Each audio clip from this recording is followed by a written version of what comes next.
Ayun guys, magandang hapon.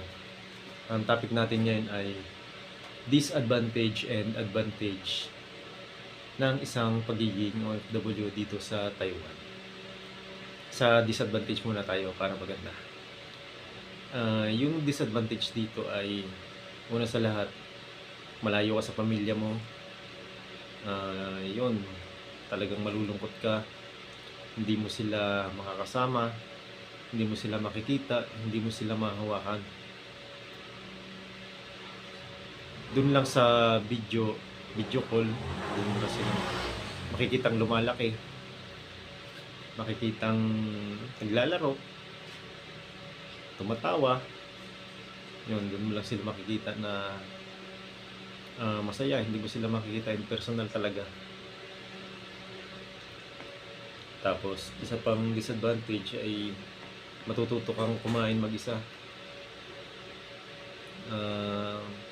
Pag nagkasakit ka, ikaw lang din mag-aalaga sa sarili mo. Halimbawa, pagod na pagod ka galing trabaho, pag-uwi mo sa doon, mag-isa ka pa din. Kaya, ayun, kailangan mo talagang pag-iisan yung mga ganung bagay para sa pamilya mo. Yung trato pa sa'yo dito ng mga Chinese, iba.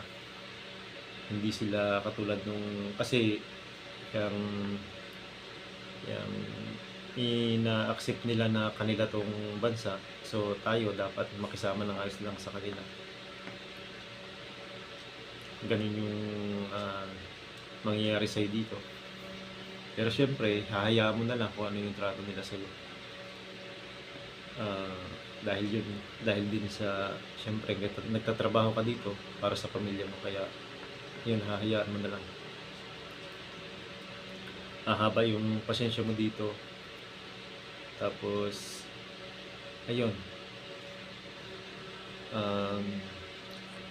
yun lang yung mga disadvantage. Yung advantage naman ay kung i-compare mo sa ang sahod dito compared mo sa Pinas, medyo malaki. Kasi hindi naman talaga siya malaki talaga. May mas malaki pa. Korea, mas malaki. Dito nagre-range lang ng mga 50,000 sa peso minimum. Wala pang OT yun. Pero syempre hindi mo naman pwedeng ipadala lahat yun kasi magtitira ka ng pang-allowance mo or savings mo. Ayun, pag dito makakaipon ka, and then pag may pangarap ka sa buhay, makukuha mo talaga kahit papaano. Kahit na simpleng yung makabili ka ng lupa, makapagpatayo ng bahay, makukuha mo talaga within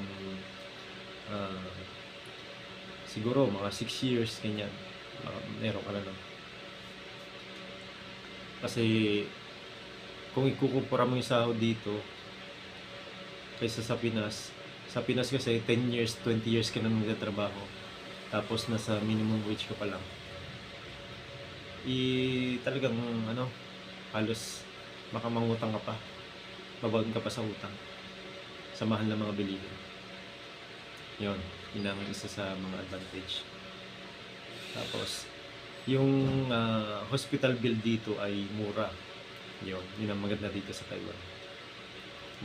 Kasi may healthcare kang hinuhulugan. Pag pumunta ka sa hospital, babayaran mo lang 100 NT. Pagka nagpalinis ka ng ngipin, babayaran mo 100 NT lang din. Yan, isa yun sa mga advantage.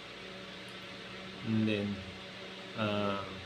yung gasolina dito mura, halos 30 NT lang yung 1 litro.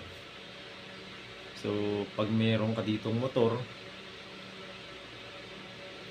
makakapamasyal ka talaga ng malayuan, lalo na kapag may sinamahan ka ng mga riders, kasi may mga Pinoy dito ng mga riders na grupo sila.